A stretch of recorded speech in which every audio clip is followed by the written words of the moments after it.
In the name of God, and welcome back to the endocrine physiology. This is the file number 4 that I am explaining about the endocrine physiology. As you remember, in the other file that I told you about the endocrine system, some introduction about the endocrine system, and the in the last file, file number 3, I start to explain the function of the hypothalamus and the pituitary gland. And I invite you to listen that file. In that file, I told you about the hormones that are released from the posterior part or neurohypophyse. You remember I told you that in posterior pituitary gland, the ending of the axons that are originated from the hypothalamus are releasing two very important hormones named oxytocin and antidiuretic hormone. I explained about the classical function of these hormones and also some less considered function of the these hormones that they are behavioral hormone, and I told you about them uh, in details. Now I'm going to start discuss about the adenohypophyse or anterior pituitary gland. Uh, in contrast to the posterior part, the anterior part is composed of a heterogeneous population of cells that are that have a unique function, and this function is the secretion of the hormones.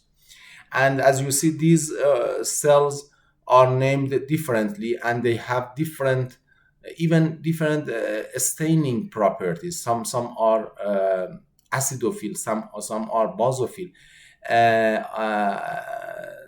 They are named as alpha cell, delta cell, epsilon cells, and beta cells. These population, heterogeneous population of cell, release a series of hormones that are mainly not. I'm not going to say completely, but majority of these hormones regulate the other hormonal system in the body. In fact, adenohypophyse release hormones that these hormones are under the control of hypothalamic hormones, and then the hormone that are released by the adenohypophyse will affect the peripheral glands, such as thyroid gland. That you see that the hormone that is released is named as thyrotrope. The adrenal gland, that the corticotropin are released. The gonads, male gonad and female gonad, that release two hormone, FSH and LH, and regulate the function of the reproductive system. And also there are two other hormones that not only they have some regulatory function, but also they have some direct function, as you see in the growth hormone. Growth hormone is the most important hormone that is released from the pituitary gland. It has some effect by itself, and also it regulates a hormone released from the liver named as IGF, and I will discuss about it in this file. And also it releases a hormone named as prolactin, that during the breastfeeding it is involved in in the production of the milk and the process of breast feeding. Okay, these hormones that are released from the pituitary gland are under the control of other hormones that are released from hypothalamus. In fact, I can say that pituitary gland, the adenohypophyse or anterior pituitary gland, is not completely independent. It is dependent on the hypothalamus hormones. And these hormones that are released from hypothalamus are named as a hypophysiotropic hormone. The name is clear. The hormones that are tropic or stimulate the hormones from the pituitary gland. In this table, you can see the name of the different hormones that we know until now. It is not. I'm not claiming that this is a fixed list. The list may be expanded later, but now we know that these are the main hormones that are released from hypothalamus and regulate the pituitary gland. For example, TRH, GnRH, CRH, GHRH, somatostatin or GHIH, and also prolactin inhibiting hormone or PIH. As you see, this hormone has a suffix such as RH. R means releasing hormone, H hormone, and those who have IH means inhibiting hormone. In fact, the hormones that are released from the hypothalamus are responsible for stimulation of release of another hormone from adenohypophyse. And you can see that TRH is responsible for secretion of the TSH. GnRH is responsible for the gonadotropin, FSH, and LH. CRH stimulate the ACTH. GHRH stimulate the growth hormone. GHIH inhibit the growth hormone, and PIH inhibit the prolactin release. I will review this table and these hormones later on in this file, and also in other files that we are going to discuss each of these hormonal systems separately. We have a section about the thyroid hormone, and then we will return to TRH and TSH.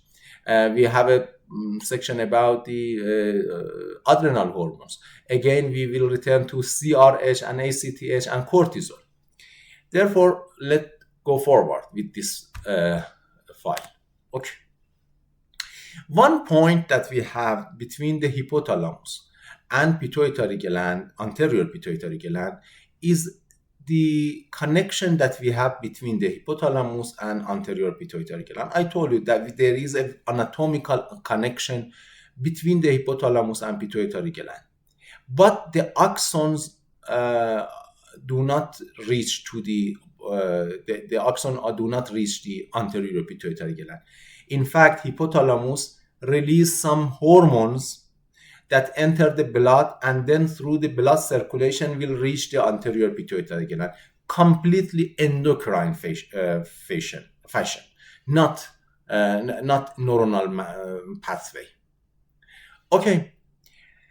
When we are talking about this type of connection, you know that the blood circulation is important. One point that is very important here, and you should understand about, is the type of the hypophyseal blood circulation. In the pituitary gland or hypophyse, the blood circulation is a type that is unique, and this type is named as portal circulation. What is portal circulation? Portal circulation means that one capillary bed will form a portal vein, and the portal vein again generate another capillary bed. Two capillaries bed are connected to each other in series, not in parallel. I mean that we have a capillary bed in the hypothalamus, and this capillary bed will absorb, will uptake the hormones that are released from the hypothalamus. Then, without dilution being diluted in the general circulation, this blood vessel will generate a portal vein, and then in the pituitary gland, again another capillary bed will form. You see, two capillaries are in series. This right figure shows the schematic figure. You see here, we have a capillary bed and the neurons that are releasing their hormone into this capillary bed. These capillary bed form a portal vein, but this portal vein, before entering the general venous system, generate another capillaries bed, and this capillary bed has a contact with the cells of the pituitary gland. Therefore, the hormone that was released in this capillary will be absorbed, will have access to the cells of the pituitary gland easily with high concentration because it is not diluted. Just imagine if this capillary was like the other capillary that we have in the body, after this capillary we had the venous system. Therefore, this hormone was diluted in whole body. And what is the result? When it was diluted in in whole body, therefore the hormone was diluted hundreds of times, and therefore this hormone was not effective in the pituitary gland. It may reach the pituitary gland, but it was not able to affect the pituitary gland. It need a minimum level of hormone to exert its effect, and this was impossible. But this type of portal vein ensured that before the hormone is diluted, it reached the target cells. This figure shows that we have different type of portal vessel in the pituitary gland. One type is long portal vessels. The long portal vessel connect the hypothalamus to the pituitary gland. And there are also short portal veins that connect the posterior part to the anterior part. You see that again, we have a capillary bed in the posterior part, and this capillary bed will form another capillary bed in series in the anterior pituitary gland. The hormones such as oxytocin and vasopressin that are released from the posterior pituitary gland will reach the anterior pituitary gland firstly, and then it is diluted in the whole body, and it is distributed all around the body. In summary, if I want to tell you that why hypophyseal blood circulation is important, is because of this type of portal circulation. You know that portal circulation could be seen in other area of the body, particularly one of the portal circulation that is very important, very, very important, is in the gastrointestinal system. And in the gastrointestinal system, again, we have two capillaries bed that are connected in parallel to each other. And this explains why the hypothalamic hormones with very low level in the blood are effective, because this level that we are measuring in the blood, the general blood circulation, is not the same concentration that pituitary gland and anterior pituitary gland receive. Let me show you some other figures about this general circulation, this type of portal blood circulation. This is more realistic figure. As you see, we have a capillaries bed, and this capillary bed form portal veins, long portal veins, and then it form another capillary bed. And this capillary bed generate the hypophyseal vein. And from this point, this blood will be joined to the general circulation, general venous circulation. Also, we have short portal veins that connect the posterior part to the anterior part, or middle part to the anterior part. And all these show the unique type of vascular supply of the human pituitary gland and the importance. I hope you understand the importance of this type. Another point that is important in this connection that we have between the hypothalamus and pituitary gland is the concept of endocrine axis. You remember in the second file, I told you about the negative feedback mechanism, and the negative feedback mechanism that is axis driven. You remember I told you that in the axis driven, a hormone is able to inhibit the axis. But what is the axis?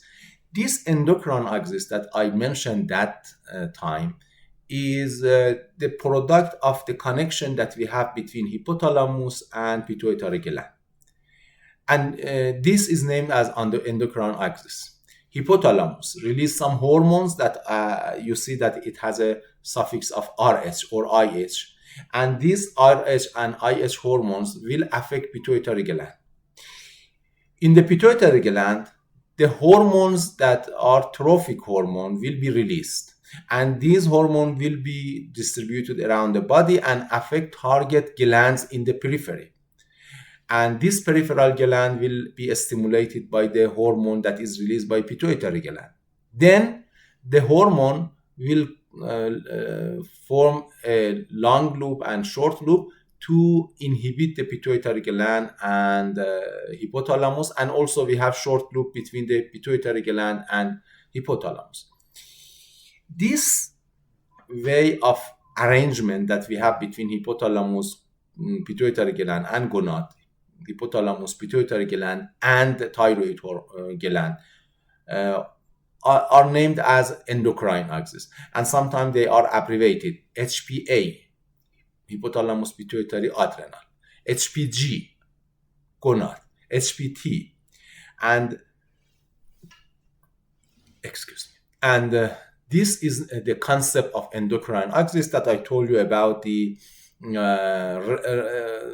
role that they have in the regulation of the hormone, and also their importance in the endocrine diseases, because when we have this axis, the disease may be in primary, that is the problem is in the peripheral gland, or it is secondary because of the problem in the pituitary gland, or it is tertiary, that it is because of the hypothalamus level. This hierarchical leveling is important in the endocrine system. Now, let me to review the endocrine function of the adenohypophyse with the hormones that are released. Generally, the hormones that are released by pituitary gland, anterior pituitary gland, are being categorized into three families of hormones. One type are named as glycoprotein hormones. Glycoprotein hormones, that the representative are TSH, FSH, and LH, as you see in this figure, are composed of two separate subunits, one alpha subunit that is the same between these hormones, and one beta subunit that is different. Therefore, the combination of alpha subunit that is common between them and the beta subunit of TSH generate the hormone of TSH. But alpha subunit, when it is combined with the beta subunit of FSH, there is a completely different hormone named as FSH. Or beta subunit of LH generate a completely different hormone named as LH. A family of this glycoprotein hormone is also released by placenta in pregnant women. And again, you see the alpha subunit is the same, but the beta subunit is different, and this is HCG. And you know that HCG, LH, and FSH all affect the gonad function. Therefore, they are gonadotropin. Two of them are released from pituitary gland and one another by the placenta. And you know that this is the hormone that we measure during the detection of pregnancy, that I will discuss about in the gonadal system. Another family of the hormone are growth hormone and prolactin family, and the third family is the POMC, the hormone ACTH belong to this family of hormones that I will discuss about them. Now, I just review the cell's function because I told you that we will return to these topics in separate files. Therefore, I just mentioned the names and refer you to that session that we are talking about the hormones. If I pass these slides a little faster, it is because we will return them later on. One of the cells that we have in the pituitary gland, anterior pituitary gland, is thyrotropes. Thyrotropes, the name is clear. Thyro means it affects thyroid gland, and trop, it means it is tropic. Therefore, it is thyrotrope. Thyrotrope cell release a hormone named as TSH, and TSH affect the thyroid gland to release T3 and T4, two thyroid hormones. I will return to them. And in the upper level, in the hypothalamus, we have a neuron named as TRH. TRH is responsible for regulation of the thyrotropes. it releases a hormone named the same as TRH, and TRH releases the TSH, and the axis will form. As you see, the neuron in the pituitary gland, the neuron in the hypothalamus, the TRH neuron, itself receives several signals from the several area of the brain, such as the signals that are stress signals, inflammation, infection, starvation, diurnal rhythm that I told you that before about the circadian rhythm, temperature, metabolic. All these factors will affect TRH neuron in the hypothalamus, and then hypothalamus will affect the thyrotrope cells to release TSH. And then TSH stimulate or control the release of thyroid hormones. We will return to this topic in the thyroid gland subject. Another cell in the pituitary gland is named as corticotrope. Corticotrope is responsible are responsible for regulation of the adrenal gland, the cortical layer of the adrenal gland. Again, you see that these cells are under the control of a cell or a neuron, a population of neuron in the hypothalamus named as CRH, and CRH release this a hormone that is named the same CRH. CRH stimulates the pituitary gland to release ACTH. I told you that ACTH belongs to a family of hormone named as POMC. That is a large protein that, according to the protease function and to the processing that is happening on this protein, different type of hormones will form. And one of the hormones that is released from the pituitary gland is ACTH because of the type of enzyme that are present. The same enzyme, the same hormone, the same family of hormone or POMC is also expressed in the skin, is also expressed in the brain, but with different processing, different type of hormones are released. And as you see, we have a family of hormones that such as ACTH, such as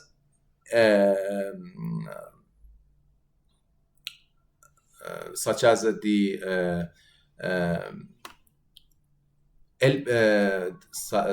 the let me show you here, MSH, and you'll see that MSH, CLIP, gamma MSH, beta MSH, endorphin, all are involved in the POMC gene, POMC protein. Just you see that, for example, in the corticotrope, the enzyme that is doing the cleavage are the green lines, green arrows. As you see, therefore, a hormone ACTH will form, and some other copeptides such as beta-lipotropin, JP, and N-terminal peptide. But in the melanotropes of the arcuate nucleus of the hypothalamus, that the same enzyme, the same gene is being expressed, the enzymes clip the or cut the protein in different area, and as you see, the ACTH is not formed. Alpha MSH is formed, and a protein named as CLIP.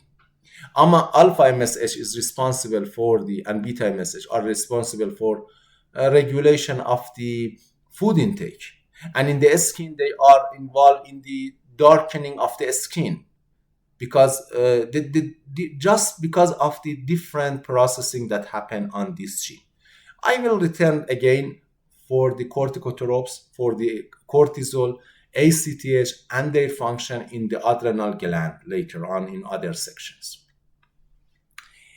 The next cell in the pituitary gland that I want to mention is gonadotropin. It is again very clear. It affects the gonads. The gonadotropin release two gonadotropin hormone. One is named as LH, another is FSH, and these cells are under the control of hypothalamus, and the hormone a hormone that is released from the hypothalamus. This hormone is named as GnRH. Again, you see the name, gonadotropin releasing hormone. This neuron again receive information, different type of input from different area of the brain, such as the factor that affect puberty, opioid, stress, prolactin, even oxytocin, and these are involved in the function of the reproductive system. And I will discuss about these endocrine gland and these axes in the reproductive physiology. And I will tell you that in different genders, male and female, we have different type of regulation. And at that time, I will tell you that, for example, the regulation of puberty is under the control of these axis. And you will understand that there are two hormones, one LH, one another FSH. These two hormones are released from the same cell and are stimulated from the GnRH. But because GnRH has a pulsative release, the frequency of this pulse of GnRH release, that is very important, determine which hormone should release. For example, in one time, LH will be higher than FSH. Another time, FSH is higher than LH. And particularly in the female, this is very important. You may ask how it is possible. One cell is responding to one type of stimulator, GnRH, but respond differently.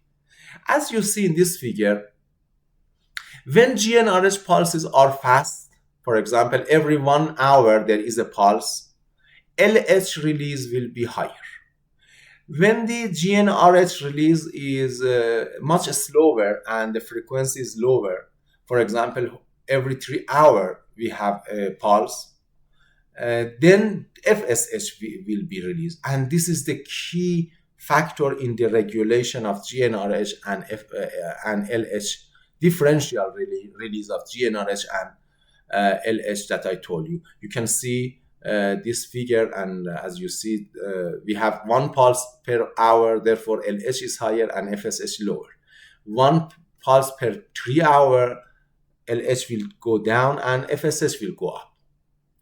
And I will discuss about these very complicated regulatory function that brain has on the endocrine gland of the gonadal system, and function of the gonadal system in the reproductive physiology that we will have some several part in this topic, inshallah. Okay. The next type, or the next cell type that we have in the adenohypophyse, we are talking about the cell that we have in the adenohypophyse, and the next cell type is named as lactotrope. The lactotrope, the name again is very clear. Lactotrope means it is responsible for stimulation of milk production. These cells release a hormone named as prolactin. Again, as you can see, in the upper level, in the hypothalamus, there is some cells. There are some cells such as that release hormones such as dopamine and prolactin inhibit. That is named also as prolactin inhibiting hormone. That is dopamine, and also other hormones such as TRH, such as prolactin activating, prolactin releasing hormone. As you see, all the factors that stimulate the milk production, such as visual stimulus, such as sensory stimulus of the sucking the baby of the breast, all these signals will come to the hypothalamus and release the hormone of prolactin, stimulate the release of prolactin from pituitary gland, from the lactotropes. As you see in this process, a hormone such as estradiol, estrogen, that is a female hormone, is also involved. At the same time, the oxytocin also will be stimulated. That I told you, it is involved in the process of the milk ejection and also the behavioral function of the oxytocin, such as the binding between the mother and the baby. I told you about them. Therefore, you can see that in the adenohypophyse, prolactin is also a hormone that is mainly involved in the process of the milk production. And I will tell you in the reproductive system that during the non pregnancy period or non breastfeeding period, this prolactin will maintain, will have a very low level, and because the prolactin will interfere with the reproductive system and the function of reproductive system. This is showing this type of the prolactin releasing cell that the population has not are not much high, but in some situation this may have a problem in the pathological situation.